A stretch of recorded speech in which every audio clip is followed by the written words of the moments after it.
नमस्कार, कॉलेज के online platform पर आप सभी का स्वागत है। आज हम BA B.Ed फोर्थ ईयर की क्लास का अध्ययन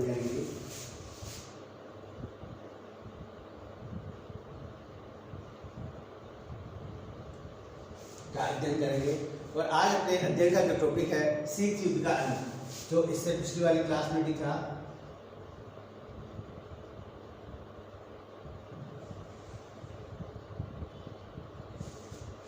शीत युद्ध का अंत पार्ट 2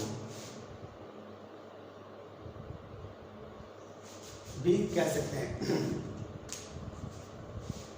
नेक्स्ट, इससे पहले मैंने शीत युद्ध के बारे में आपको बताया था और समझाया था कि शीत युद्ध अमेरिका और सोवियत संघ के मध्य लड़ा गया था। यह किसी हथियारों के द्वारा नहीं लड़ा गया था, बल्कि एक दूसरे को नीचा दिखाने के लिए उनकी नाकेबंदी की गई और उनमें प्रचार किया गया, रेडियो द्वारा घोषणाएं की गई, आदि बातों का समावेश इसमें किया था। साथ ही मैंने शीत युद्ध की समाप्ति अंत में गोर्बाचोव और रीगन के मध्य जो बैठकों का दौर चल रहा था उसके बारे में विस्तृत रूप से जानकारी प्रदान की। रीगन के बाद बुश अमेरिका के राष्ट्रपति बने और इन्होंने भी गोर्बाचोव के साथ बातचीत जारी रखी और धीरे धीरे शीत युद्ध समाप्ति की ओर जा रहा था, जिसमें मैंने आपको बताया था रीगन गोर्बाचोव शिखर वार्ता 3-4 बार भी, उसके बाद जर्मनी के चांसलर की मास्को यात्रा, फिर संयुक्त राष्ट्र सभा महासभा के प्लेटफॉर्म से गोर्बाचोव ने घोषणा की कि हमारे जो सैनिक यूरोप में और अन्य जगह हैं उनमें 5 लाख की कटौती कर दी जाएगी और आर्थिक सद्भावना बनाई जाएगी और हथियारों की कमी की जाएगी। अच्छा, इस वार्ता से अमेरिका के मन में सोवियत संघ के लिए विचार परिवर्तन आना अनिवार्य हो गया। फिर बुश गोर्बाचोव वार्ता हुई, सोवियत संघ व यूरोपीय देश आर्थिक समुदाय में एक समझौता हुआ 10 वर्षों के लिए और बर्लिन की दीवार ध्वस्त कर दी गई और जो शीत युद्ध का कलुषित प्रतीक मानी जाती थी और जर्मनी का एकीकरण कर दिया गया। इसमें सोवियत संघ ने किसी भी प्रकार का कोई विरोध नहीं किया, उन्होंने हरी झंडी दी। जर्मनी का एकीकरण इस प्रकार पूरा हुआ और नाटो द्वारा शीत युद्ध की समाप्ति की घोषणा भी कर दी गई। अब नेक्स्ट आगे हम देखेंगे कि इसमें और कौन कौन सी वार्ताएं हुई कि यह शीत युद्ध पूरी तरह से समाप्त हो गया। तो इसमें पहला है हेलसिंकी में गोर्बाचोव बुश वार्ता, गोर्बाचोव बुश वार्ता 1990 को हेलसिंकी में राष्ट्रपति बुश और गोर्बाचोव के बीच बातचीत हुई। दोनों नेताओं ने इराक पर द्वारा कुवैत पर आक्रमण की निंदा की और कहा कि वे सुरक्षा परिषद के प्रस्ताव का पूर्णतः समर्थन करते हैं। दोनों सेना अध्यक्षों ने विश्व समुदाय से संयुक्त राष्ट्र प्रतिबंधों को कारागार बनाने में सहयोग करने की अपील की। इस शिखर वार्ता में यह तथ्य स्पष्ट हुआ कि दोनों सुपर पावर अमेरिका और सोवियत संघ इस बात पर एकमत है कि इराक बिना शर्त कुवैत से वापस हो जाए तथा संयुक्त राष्ट्र परिषद के सभी प्रस्तावों का अनुपालन करे। सोवियत संघ ने इराक को शस्त्रों की आपूर्ति बंद कर दी, यानी जो इराक ने कुवैत पर अधिकार कर लिया था उन्होंने कहा ये पीछे हट जाए और सोवियत संघ ने इराक को हथियारों की आपूर्ति कर रहा था उसके लिए मना कर दिया, उसकी आपूर्ति बंद कर दी तथा कुवैत की स्वतंत्रता और संप्रभुता को बहाल करने की मांग की। यानी दोनों ने मिलकर कुवैत की जो स्वतंत्रता थी और उसकी जो संप्रभुता थी उसको बहाल करने की मांग की। ये इस प्रकार दोनों की जो शिखर वार्ता थी वो एक मत थी। अगली है जर्मनी व सोवियत संघ के बीच मैत्री संधि। जर्मनी और सोवियत संघ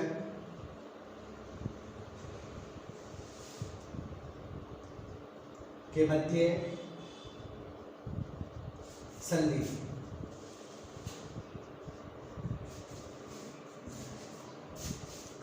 जर्मनी व सोवियत संघ के बीच नवंबर 1990 को बॉन में एक ऐतिहासिक अनाक्रमण व मैत्री संधि पर हस्ताक्षर हुए। यानी अनाक्रमण, एक दूसरे पर आक्रमण नहीं करना और मैत्रीपूर्ण संधि पर हस्ताक्षर किए गए। सोवियत संघ की ओर से इस संधि पर राष्ट्रपति गोर्बाचोव ने जर्मनी की ओर से चांसलर हेलमुट कोल ने हस्ताक्षर किए। संधि में कहा गया कि दोनों देश आपसी मैत्री को बढ़ावा देंगे, आपस में उत्पन्न किसी भी विवाद को केवल शांति से हल करेंगे। आपसी तनाव को कम करने के लिए संधि में कहा गया कोई भी पक्ष सैनिकवाद को बढ़ावा नहीं देगा। संधि पर हस्ताक्षर करने के बाद सोवियत राष्ट्रपति गोर्बाचोव ने कहा इस संधि के साथ यूरोप में एक नए युग की शुरुआत होगी। अब यूरोप में शीत युद्ध समाप्त हो चुका है और अब इस सब देशों की शांति से रहने का अवसर मिलेगा, यानी अब सभी देशों को शांति से रहने का अवसर मिलेगा। ऐसी वार्ता गोर्बाचोव ने की। नेक्स्ट, वार्सा में नाटो में ऐतिहासिक संधि पर हस्ताक्षर। वार्सा नाटो, वार्सा जो यूएसएसआर समर्थक था, नाटो जो यूएसए समर्थक था के मध्य संधि।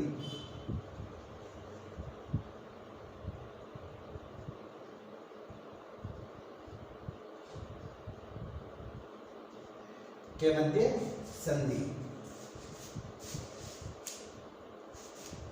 पर हस्ताक्षर। 1990 को पेरिस में नाटो व वार्सा संधि देशों के उप सेना अध्यक्षों ने एक ऐतिहासिक समझौते पर हस्ताक्षर किया, यानी पेरिस फ्रांस में एक संधि पर हस्ताक्षर किया नाटो और वार्सा के उप शासनाध्यक्षों ने। इस संधि के द्वारा यूरोप में शीत युद्ध को समाप्त कर दिया और 200 पृष्ठों की इस संधि को तैयार करने में नाटो व वार्सा पैक्ट देशों को 21 माह का समय लगा। संधि की दोनों गुटों के लिए सैनिकों की संख्या निर्धारित कर दी गई, लेकिन परंपरागत शस्त्रों की अधिकतम संख्या प्रत्येक के लिए इस प्रकार नियत कर दी। Tank 20,000, armed personnel carriers 30,000, artillery pieces 20,000, लड़ाकू विमान 6,800, लड़ाकू हेलीकॉप्टर 2,000। संधि में जांच पड़ताल को भी व्यापक व्यवस्था की गई, यानी जांच पड़ताल भी की जाएगी व्यापक स्तर पर की गई, ताकि कोई भी पक्ष इसका उल्लंघन न कर सके। संधि पर हस्ताक्षर करने के बाद अमेरिका के राष्ट्रपति बुश ने कहा कि इस संधि से यूरोप में आपसी सद्भाव और बेहतरी के एक नए युग का प्रारंभ होगा, यानी दोनों की जो सैनिकों की संख्या थी, हथियारों की जो संख्या थी, वो एक निश्चित मात्रा में कर दी। अतः बुश ने कहा कि दोनों देशों के मध्य और विश्व में अब शांति की व्यवस्था स्थापना की जाएगी और एक नए युग की शुरुआत मानी गई। 21 नवंबर 1990 को शिखर बैठक सद्भावनापूर्ण विचार विमर्श के बाद समाप्त हो गई। यूरोपीय देशों ने दूसरे विश्व युद्ध के बाद पहली इस शिखर बैठक में एक चार्टर को स्वीकार किया, जिसमें उन्हें लोकतंत्र, मानवाधिकारों, आर्थिक स्वतंत्रता के प्रति वचनबद्धता को स्वीकार किया गया। फ्रांस के राष्ट्रपति मित्रा ने सबसे पहले इस चार्टर पर हस्ताक्षर किए, यानी यूरोप में अब लोकतंत्र, मानव अधिकारों की बात की जाएगी, आर्थिक स्वतंत्रता के प्रति वचनबद्धता की बात की जाएगी। इस तरह का एक चार्टर बनाया, जिसपे सबसे पहले फ्रांस के राष्ट्रपति मित्रो ने साइन किए। कहा और राष्ट्रपति इस अवसर पर अमेरिका के राष्ट्रपति बुश ने सोवियत संघ के राष्ट्रपति गोर्बाचोव ने कहा कि यूरोप में शीत युद्ध का एक कटा अध्याय समाप्त हो गया, अब दोनों शांतिपूर्ण और स्थिर यूरोप की स्थापना करेंगे, यानी अब जो ये शीत युद्ध का जो कटु दौर था वह समाप्त हो चुका है। अब शांति और सद्भावना और डेवलपमेंट की बात की जाएगी। वार्सा पैक्ट समाप्त। अगला है वार्सा पैक्ट समाप्त। वार्सा पैक्ट में क्या था? यूएसएसआर समर्थित देशों का एक सैनिक अड्डा बनाया गया था, एक सैनिक प्लेटफॉर्म बनाया गया था, जिनमें जो यूएसएसआर समर्थक देशों का था। शीत युद्ध के दिनों में नाटो के प्रत्युत्तर में सोवियत संघ के नेतृत्व में वार्सा पैक्ट 1955 में इसका निर्माण हुआ। इस संगठन द्वारा सोवियत संघ पूर्वी यूरोपीय देशों में एक छत्र प्रभाव क्षेत्र कायम कर सका था। वार्सा संधि के अनुच्छेद 5 के अंतर्गत एक संयुक्त सैनिक कमान बनाई गई, जिसका मुख्यालय मॉस्को रखा गया। शीत युद्ध की समाप्ति के माहौल में 1 जुलाई 1991 को वार्सा पैक्ट समाप्त कर दिया गया और यह जो संधि की गई थी यूरोपीय देशों को मॉस्को या यूएसएसआर ने एक संघ बनाया था, वह समाप्त कर दिया गया। मॉस्को शिखर सम्मेलन या मॉस्को शिखर सम्मेलन, मॉस्को शिखर सम्मेलन लन। क्लियर? 1991 को मॉस्को में एक अमेरिकी राष्ट्रपति जॉर्ज बुश और सोवियत राष्ट्रपति मिखाइल गोर्बाचोव ने शिखर वार्ता में सामरिक हथियारों की कटौती की ऐतिहासिक संधि पर हस्ताक्षर किए। यानी जो सामरिक हथियारों में कटौती की जाएगी, ऐसी एक संधि पर दोनों ने हस्ताक्षर किए। संधि के अनुसार दोनों महाशक्तियां अपने परमाणु अस्त्रों से स्वेच्छा से 30% कटौती करने पर सहमत हो गई। यानी जो हथियार 100 थे, उनकी 30 हथियारों को समाप्त करने की बात उन्होंने कर दी। यह संधि पहला बड़ा औपनिवेशिक समझौता था जिसके माध्यम से सर्वाधिक खतरनाक एवं विनाशकारी अस्त्रों में इतनी कटौती के लिए स्वैच्छिक सहमति दी गई। इस संधि को स्टार्ट संधि प्रस्ताव व शीत युद्ध के अंत की दिशा में एक महान उपलब्धि बताया गया है। यानी इसमें मॉस्को शिखर सम्मेलन में स्टार्ट संधि पर हुई, जिसमें हथियारों को 30% घटाने की बात की गई थी, जो परमाणु हथियार बनाए गए थे। युद्ध निषेध के बारे में कोरियाई समझौता 1950 में, नेक्स्ट इसके बाद में हुआ कोरियाई समझौता।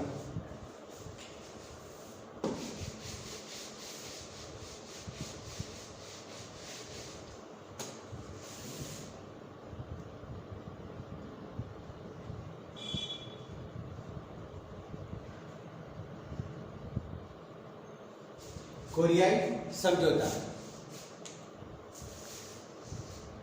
1950 में कोरिया शीत युद्ध की चरम सीमा थी।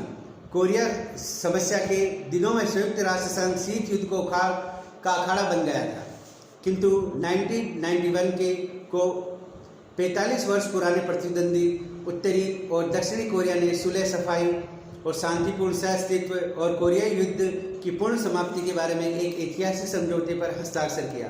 अब दोनों कोरियाई संयुक्त राष्ट्र संघ के सदस्य बन चुके थे।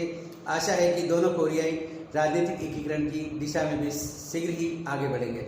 यानी दोनों ने अब शांतिपूर्ण सहअस्तित्व की बात कर दी, और किंतु आज भी उत्तरी कोरिया और दक्षिणी कोरिया एक नहीं है, दोनों अलग अलग देश है। एक जहाँ साम्यवाद का प्रश्न है और एक जहाँ सैनिकवाद का प्रश्न है। आज भी यह देश एकीकरण में नहीं हुआ है और आशा की जाती है कि इन भविष्य में वह एकीकरण हो सकता है। अगला है नाटो शस्त्र भंडार में 80% तक की कटौती। यानी नाटो भंडार में 80% हथियार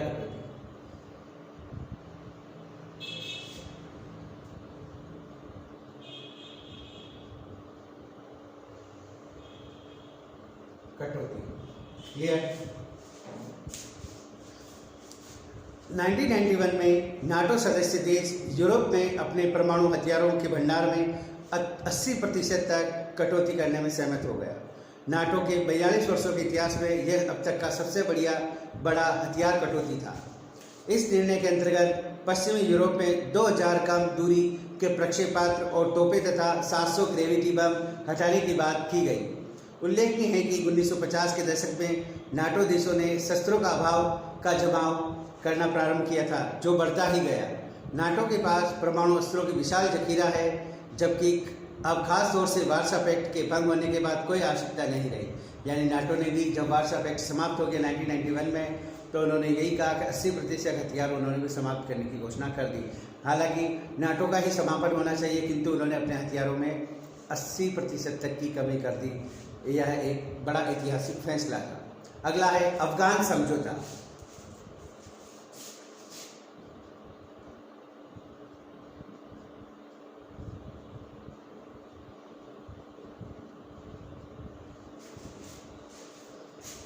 अफगानिस्तान में सोवियत हस्तक्षेप 1979 में से दूसरे शीत युद्ध की शुरुआत हुई थी। अफगान समस्या के समाधान के प्रयास के अंतर्गत ही अमेरिका और सोवियत संघ ने 1 जनवरी 1992 से इस देश में सैन्य सामग्री की आपूर्ति पूर्णतः बंद कर दी। पहली बार किसी साम्यवादी शक्ति ने किसी दूसरे देश में पांव जमाने के बाद वहां से पांव हटाए। ज्ञातव्य है कि 1991 को मॉस्को में सोवियत संघ की संयुक्त राज्य अमेरिका में इस आशय का समझौता हुआ कि दोनों महाशक्तियां ने अफगानिस्तान में शांति बहाल करने की गारंटी दी है। यानी दोनों देशों ने मिलकर अफगानिस्तान में शांति बहाल करने की गारंटी दी, अतः वहाँ से उन्होंने अपना पांव हटा लिया। किम डे चंग की प्योंगयांग यात्रा। अगला है दक्षिणी कोरिया के राष्ट्रपति किम डे चंग 180 लोगों का प्रतिनिधित्व मंडल लेकर 13 जून 2000 को उत्तरी कोरिया की राजधानी प्योंगयांग पहुंचे। तो इस दूरी पर पूर्वी प्रायद्वीप के शीत युद्ध के विशेष अवशेष जीवाणु नष्ट होते नजर आए। इस यात्रा ने कोरिया को एकीकरण का मार्ग प्रशस्त किया, अतः दोनों देशों में सौहार्द सहयोग पुनर्केंद्रीकरण की ओर अग्रसर हुआ। इस प्रकार यह शीत युद्ध के जो समाप्ति हैं उनके बारे में जो शिखर वार्ता चली वो उसकी विस्तृत रूप से परिचर्चा आपके सामने मैंने की और निश्चित रूप से आपको ये समझ में आई होगी। अब इसके आगे हम देखेंगे शीत युद्ध की समाप्ति के कारण, यानी कारण क्या थे।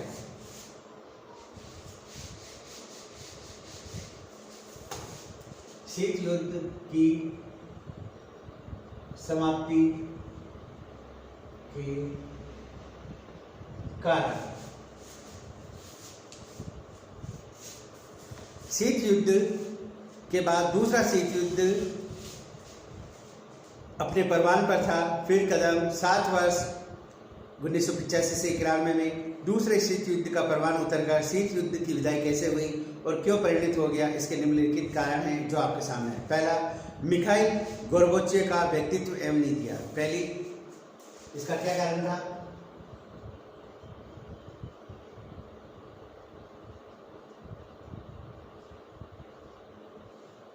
का व्यक्तित्व एवं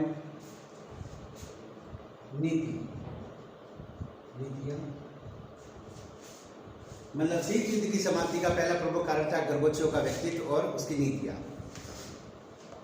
1985 में संघ की बागडोर मिखाइल गोर्बाचेव के हाथ में आ गई। जिस प्रकार स्टालिन को शीत युद्ध के जनक के रूप में याद किया जाता है, उसी प्रकार दुनिया गोर्बाचेव को शीत युद्ध का अंत करने वाले नेता के रूप में याद करेगी। यानी स्टालिन ने जहाँ शीत युद्ध को बढ़ावा दिया, उसकी घोषणा की, उसका जन्मदाता माना जाता है, तो वहीं गोर्बाचेव को उसका समापन का श्रेय दिया जाता है। गोर्बाचेव ने लौह आवरण की दीवार तोड़ डाली और बंद दरवाजे और खिड़कियां खोल दी। उन्होंने विश्व में शांति स्थापित करने के लिए परमाणु विहीन, हिंसा मुक्त, समस्या रहित विश्व की एक नई दृष्टि प्रदान की। उन्होंने दिसंबर 1987 को कम और मध्यम दूरी के मार्ग करने वाले प्रक्षेपास्त्रों को नष्ट करने वाली संधि INF संधि पर हस्ताक्षर किए। उन अस्त्रों और सेनाओं को एक तरफ कटौती की घोषणा की जिन्हें ग्लेनास्तो और पेरेस्ट्राइको नीति ने राष्ट्रीय और अंतर्राष्ट्रीय क्षेत्रों में नई व्यवस्था का सूत्रपात किया। सोवियत संघ ने गोर्बाचेव के नेतृत्व में जिस उदार, साम्य और समझौतावादी राजनायक का आश्रय लिया, वह विश्व राजनीति में आमूल परिवर्तन करने ला दिया। पूर्वी यूरोप के देशों में ही स्वतंत्र एवं लोकतंत्र का समर्थन कर संयुक्त जर्मनी को नाटो की सदस्यता जारी रखने, वार्सा पैक्ट को भंग करने का निर्णय लेकर गोर्बाचेव ने यूरोपीय लोगों के दिल जीत लिया। यानी जर्मनी का एकीकरण करने पर उसने कुछ नहीं कहा, जर्मनी का नाटो का सदस्य होने पर उसने कुछ नहीं कहा, वार्सा पैक्ट को भंग कर दिया। इस प्रकार उसने यूरोप और अमेरिकी वासियों का दिल जीत लिया। इन रियायतों से जर्मनी के लोग अभिभूत हो गए, यानी प्रफुल्लित हो गए। गोर्बाचेव की इन्हीं राजनयिक उपलब्धियों के कारण उन्हें नोबेल शांति पुरस्कार से सम्मानित किया गया। यानी गोर्बाचेव ने इस प्रकार के जो काम किए, विश्व में शांति स्थापित, मानव उत्थान की बात की और अपने जो सैनिक हथियार थे उनको कम करने की बात की, जिससे वह सभी यूरोपीय और अमेरिका का दिल जीत लिया। अतः उन्हें शांति के क्षेत्र में बढ़ावा देने के लिए शांति का नोबेल पुरस्कार भी उन्हें प्रदान किया गया। सोवियत संघ की आर्थिक मजबूरियां। अगला, आर्थिक मजबूरी। USSR की 1980 के बाद सोवियत संघ आर्थिक संकट के दौर से गुजर रहा था। अंतरिक्ष अनुसंधान की प्रतिस्पर्धा और शस्त्र निर्माण पर बेतहाशा खर्च करने के बाद उसकी अर्थव्यवस्था लड़खड़ाने लगी।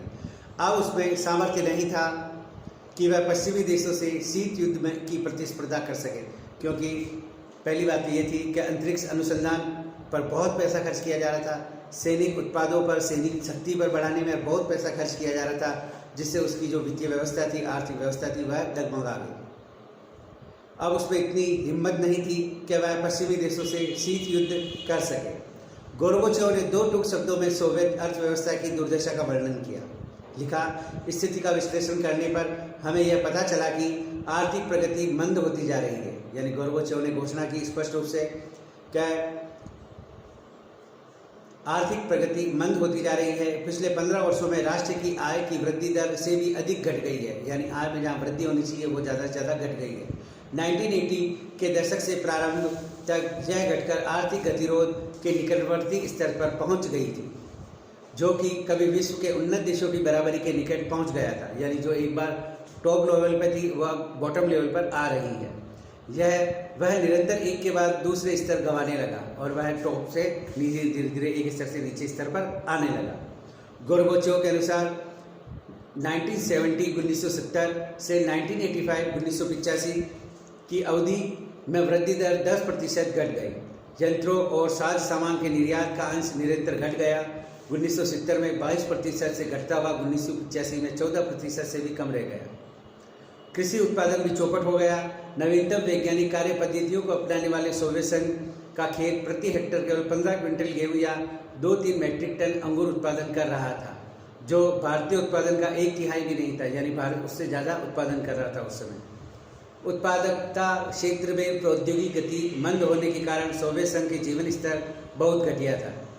यानी उपभोक्ता क्षेत्र में प्रौद्योगिकी प्रगति धीरे होने से रूस के जो सोवियत संघ के देश थे, सोवियत संघ था, उसके जो लोगों का जीवन स्तर था वह बहुत नीचे आ गया था।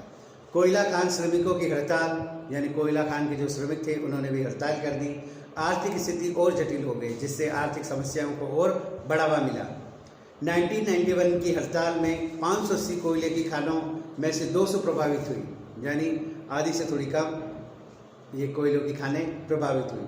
सोवियत अर्थव्यवस्था को काली युद्ध से भी बड़ा झटका लगा, क्योंकि सोवियत भंडार की बिक्री के लिए घातक सिद्ध हुआ। यानी जो सोवियत संघ था वहाँ अपने जो उत्पाद बेचता था उससे भी उसको बड़ा धक्का लगा।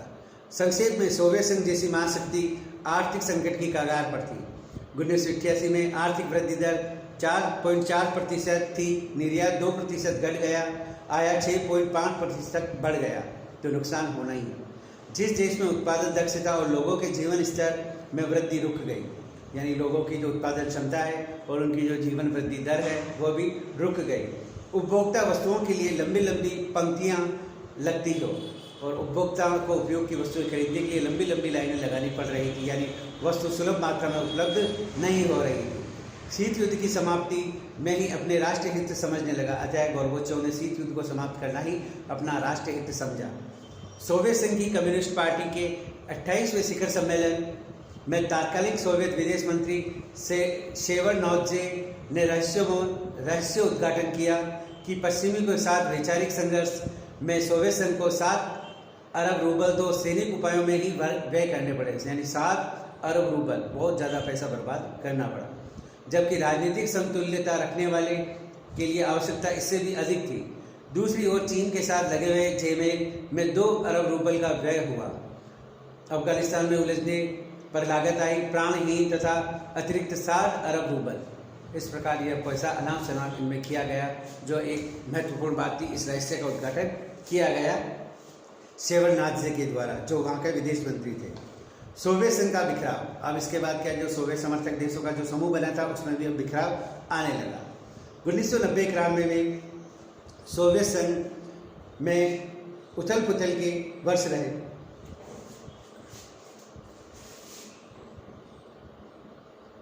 सोवियत संघ में बिखराव।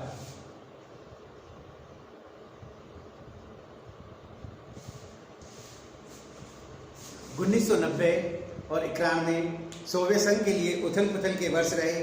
9 अगस्त 1991 की तख्ता पलटने घटना से गोर्बाचोव की लोकप्रियता को जबरदस्त धक्का लगा। विश्व शक्ति के रूप में अब सोवियत संघ की प्रतिष्ठा गुजरे जमाने की चीज होकर रह गई। सोवियत संघ की स्थिति में आई कि यह गिरावट खाड़ी संकट के दौरान उसके द्वारा अमेरिका को दिए जाने वाले निष्क्रिय समर्थन को स्पष्ट कर चुकी थी। यानी इराक को जो समर्थन दिया, इराक को जो कहा था उसके लिए यह उनकी तख्ता पलट हो गया था, इसलिए उनकी प्रतिष्ठा में धक्का लगा। लेकिन इसकी चरम परिणति जब हुई, गोर्बाचोव ने ग्रुप 7 की लंदन बैठक में जाकर पश्चिमी आर्थिक मदद जुटाने में असफल रहे और अपने देश में अपने गणराज्य ने जोर शोर से अपनी स्वायत्तता मांगे रखनी शुरू कर दी। किसी समय विश्व शक्ति कहलाने वाले सोवियत संघ को यह राजनीतिक बिखराव वर्तमान समय की कुरूप वास्तविकता थी। कल तक श्रमिकों के हितों की रक्षा समझी जाने वाली सोवियत कम्युनिस्ट पार्टी निधन के कगार पर आ गई। KGB जैसी सर्वसमर्थ मानी जाने वाली संस्था भी बालू की भीत की तरह ध्वस्त हो चुकी थी। इस प्रकार सोवियत सरकार का केंद्रीकृत ढांचा भी नागरिक, सैनिक और अफसरशाही के क्षेत्रों में हो रहे नित नए परिवर्तनों के कारण चरमरा उठा। इस घटनाक्रम का परिणाम था कि धीरे धीरे कुछ ही महीनों में भीमाकार सोवियत संघ ध्वस्त हो गया। इस प्रकार स्पष्ट है कि उसकी जो अर्थव्यवस्था थी वो बहुत बड़ी तकलीफ दे रही थी और नेक्स्ट वो लंदन में G7 के जो सम्मेलन हुए थे उनमें वह आर्थिक मदद जुटाने में कारगर साबित नहीं हुआ। अतः जो सोवियत समर्थक देश है वह अब बिखरने लगे। अगला है साम्यवादी देशों में लोकतंत्र और बाजार अर्थव्यवस्था। यानी जो साम्यवादी देश है उनमें लोकतंत्र की स्टार्टअप ले रहे हैं।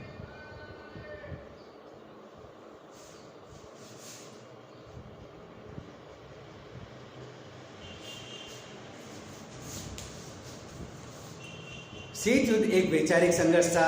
सोवियत संघ और पूर्वी यूरोप के देशों ने विकास का कम्युनिस्ट मॉडल अपनाया था, जिसकी विशेषता एक सर्वाधिकारवादी दल तथा केंद्रीकृत आदेशित अर्थव्यवस्था। किंतु 1989-90 के वर्षों में पूर्वी यूरोप के देशों ने स्वतंत्र निर्वाचन प्रणाली, बहुदलीय लोकतंत्रीय राजनीति व्यवस्था के साथ साथ बाजार अर्थव्यवस्था अपना ली। 1990 में सोवियत संघ में भी साम्यवादी पार्टी पर प्रतिबंध लगा दिया गया और मुक्त बाजार स्वीकार कर लिया गया। अब पश्चिमी देशों और पूर्वी यूरोप के देशों में कोई अंतर नहीं रह गया। अब तो सोवियत संघ को G7 से आर्थिक सहायता मिलने की संभावना बढ़ गई। ऐसे परिवर्तन के दौर में शीत युद्ध का अंत एक स्वाभाविक घटना थी। नवंबर 1981 में अमेरिका की खाद्य राहत के रूप में सोवियत संघ को 1.5 अरब डॉलर की राशि स्वीकृत की, जो मिलकर वर्ष 1991 में दी गई। अमेरिकी मदद की राशि 4 अरब डॉलर तक पहुंच गई। इन दिनों में अकेले जर्मनी ने ही सोवियत संघ को 40 अरब डॉलर की मदद की थी। यानी अमेरिका और जर्मनी द्वारा जो सोवियत संघ की स्थिति थी वो निरंतर गिरती जा रही थी। अतः अमेरिका ने उनको आर्थिक मदद की और वहाँ के जो साम्यवादी देश थे उन्होंने जो साम्यवादी जो पार्टी थी उस पर भी अंकुश लगा दिया और लोकतंत्र की बातें समझ गए और मुक्त बाजार प्रणाली को अपनाया। यानी बाजार व्यवस्था खुली होनी चाहिए, जिससे क्या है कि हमें ज़्यादा से ज़्यादा फायदा हो और इस संकट के दौर में अन्य देश हमारी मदद करें, जिसमें जर्मनी ने 40 अरब डॉलर तो वहीं अमेरिका ने 1.5 अरब डॉलर की उसकी मदद की। जो सोवियत संघ को 40 अरब डॉलर की मदद भी जर्मनी ने की, वहीं वो 4 अरब डॉलर अमेरिका ने भी मदद आगे बढ़कर की। ये समय समय पर जो मदद दी गई उससे उनको फ़ायदा हुआ। जो उनकी आर्थिक स्थिति थी वो चरमरा रही थी, वो वापस पटरी पर लौट आई। शीत युद्ध की समाप्ति और अंतर्राष्ट्रीय राजनीति पर प्रभाव, यानी शीत युद्ध का समाप्ति हुई का अंतर्राष्ट्रीय स्तर पर क्या प्रभाव रहा।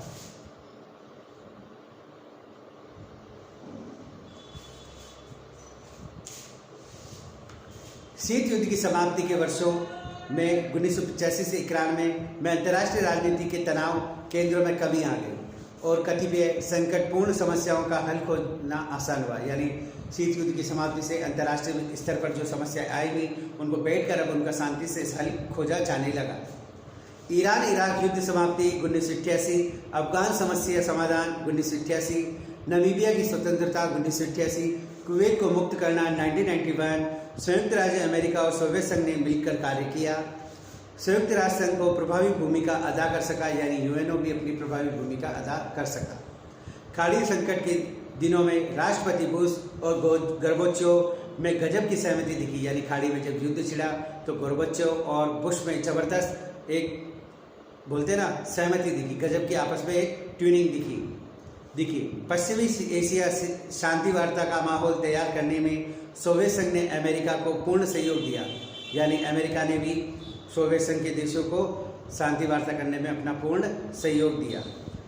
शांति वार्ता में भाग लेने के लिए सीरिया को राजी करने सोवियत संघ पहल काफ़ी सहायक सिद्ध हुई, क्योंकि कई वर्षों से वह सीरिया को हथियारों की सप्लाई करता था। शीत युद्ध की समाप्ति वाले परिवेश में ही दोनों महाशक्तियों के मध्य INF संधि पर हस्ताक्षर हो सके, यानी दोनों के मध्य INF नामक संधि पर हस्ताक्षर हो सके। यह संधि टकराव की शांति में विरोध को सहयोग में था तथा संदेह को विश्वास में बदलने का प्रयास थी, यानी हथियारों की जो कटौती करने की जो संधि की गई थी दोनों के मध्य, उसमें इस संधि ने अविश्वास में विश्वास जागृत करने वाली बात कही। सोवियत संघ को आर्थिक संकट में उबारने के लिए पश्चिमी सदस्य देश आगे आए, यानी सोवियत संघ जब आर्थिक स्थिति उसकी खराब हो गई थी तो पश्चिमी देश आगे आए और उन्होंने जर्मनी को कर्जा दिया, जिनमें जर्मनी ने $40 अरब और अमेरिका ने $4 अरब उसको कर्ज दिया अपनी आर्थिक स्थिति सुधारने के लिए। सोवियत राष्ट्रपति गोर्बाचोव ने G7 देशों के लंदन सम्मेलन में भाग लिया। सोवियत संघ की मदद के लिए उसे अंतर्राष्ट्रीय मुद्रा कोष, विश्व बैंक कोष का सदस्य बना दिया। इसके अतिरिक्त G7 ने सोवियत संघ से में यातायात कानून एवं बैंकिंग प्रणाली स्थापित करने, ऊर्जा एवं खाद्य उत्पादन बढ़ाने में भी पूरी तकनीकी सहायता का वचन दिया, यानी अन्य देशों ने भी इनको तकनीकी, आर्थिक, सामाजिक क्षेत्र में पूरा सहयोग देने की बात कही। शीत युद्ध के अंत के साथ ही सोवियत संघ का अस्तित्व भी समाप्त हो गया, यानी शीत युद्ध की समाप्ति के बाद ही सोवियत संघ जो बना था उसका अस्तित्व भी समाप्त हो गया। दिसंबर 1991 को सोवियत संघ की सुप्रीम सोवियत ने अपने अंतिम अधिवेशन में संयुक्त राष्ट्र सोवियत संघ को समाप्त किए जाने का प्रस्ताव पारित कर दिया और स्वयं के भंग होने की घोषणा कर दी। इसके साथ ही 70 वर्ष पुराने सोवियत संघ का अंत हो गया। श्री गोर्बाचोव ने तथाकथित परमाणु बटन ब्रीफकेस रूसी नेता बोरिस येल्त्सिन को सौंप दिए। विश्व बैंक के अनेक नेताओं ने गोर्बाचोव की ऐतिहासिक दृष्टि और अपने देश में उदारवादी और लोकतांत्रिक नीति अपनाने के वास्ते काफ़ी सराहना की। गोर्बाचोव द्वारा सत्ता का अंतिम हस्तांतरण जिस शांतिपूर्ण ढंग से किया गया उसके समूचे विश्व ने प्रशंसा की, यानी गोर्बाचोव ने अपनी जो शक्तियाँ थी सारी की सारी छोड़ दी। विश्व ने इस बात की प्रशंसा की। शिखर विशेषकर एक ऐसे देश में जहां अतीत में सत्ता हस्तांतरण राजनीतिक दांव पेचों या सशस्त्र सेनाओं के माध्यम से हुआ हो। वर्तमान और भावी इतिहासकार यह कलमबद्ध करेंगे कि मिखाइल गोर्बाचोव ने एक जटिल व्यवस्था में न केवल लोकतंत्र सुधार शुरू किए बल्कि अपने देश में लोकतंत्र के उद्देश्यों के लिए राजनीतिक शहीद भी हो गए, यानी वह राजनीतिक शहीद हो गए, यानी अधिकारों को उन्होंने लोकतंत्र के लिए छोड़ दिया। अंतर्राष्ट्रीय स्तर पर श्री गोर्बाचोव को पूर्वी यूरोप में स्वतंत्रता का मसीहा, जर्मनी के एकीकरण का नायक स्वीकार किया जाता है। उन्होंने शिखर वार्ताओं और संवाद द्वारा राष्ट्र के बीच दूरियों को पटाकर अंतर्राष्ट्रीय राजनीति में तनाव रहित बनाने का प्रयत्न किया, यानी गोर्बाचोव ने अंतर्राष्ट्रीय स्तर पर जो तनाव हो रहा था देशों के मध्य उसको कम करने का, पटाने का काम किया है और विश्व में शांति स्थापित करने की बात का श्रेय उन्हीं को दिया जाता है। विश्व राजनीति में हितों के संतुलन, ए बैलेंस ऑफ इंटरेस्ट ने व्यय संतुलन का स्थान ले लिया। अंतर्राष्ट्रीय राजनीति के मुख्य मुद्दे सुरक्षा और विचारधारा की बजाय व्यापार और पूंजी निवेश बन गया। जो पहले सुरक्षा था, हथियार थे, अब वह निवेश और व्यापार बन गया। अतः विश्व में एक नई व्यवस्थाओं का जन्म हुआ जिसको मैंने बताया आपको। इस प्रकार हम देखते हैं शीत युद्ध की समाप्ति से विश्व में क्या प्रभाव पड़ा। एक शांति और सुरक्षा की जहाँ प्रश्न था वह अब व्यापार और निवेश, पूंजी निवेश ने ले लिया, यानी विश्व पर एक बहुत बड़ा प्रभाव पड़ा और विश्व में एक ग्लोबलाइजेशन का जमाना आया जहाँ अंतर्राष्ट्रीय स्तर पर कोई भी देश कहीं भी जाकर व्यापार अपना कर सकता है और सामान आयात और निर्यात कर सकता है। अतः देखते हैं मिखाइल गोर्बाचोव एक महान व्यक्तित्व थे जिन्होंने अब जो सत्ता अपने हाथ में ली उसे लोकतंत्र की बढ़ावा देने के लिए उन्होंने सत्ता का हस्तांतरण कर दिया बिना किसी रक्तपात के, बिना किसी लिए। अतः यह जर्मनी के एकीकरण के मसीहा भी कहे जाते हैं, यूरोप में शांति के देवता भी कहे जाते हैं। अतः स्पष्ट है कि शीत युद्ध की समाप्ति USSR यानी सोवियत संघ के लिए बड़ा ही अच्छा संकेत था, क्योंकि उसकी जो बिगड़ रही आर्थिक स्थिति थी उसको उन्होंने वापस पटरी पर ला दिया। इस प्रकार हमने शीत युद्ध के समाप्ति के विभिन्न चरणों की व्याख्या, चर्चा, परिचर्चा आपके सामने की और आज की क्लास में इतना ही। और शीत युद्ध की समाप्ति के बाद हम अगला चैप्टर लेंगे और अगली क्लास करेंगे। इस क्लास में इतना ही। Thank you.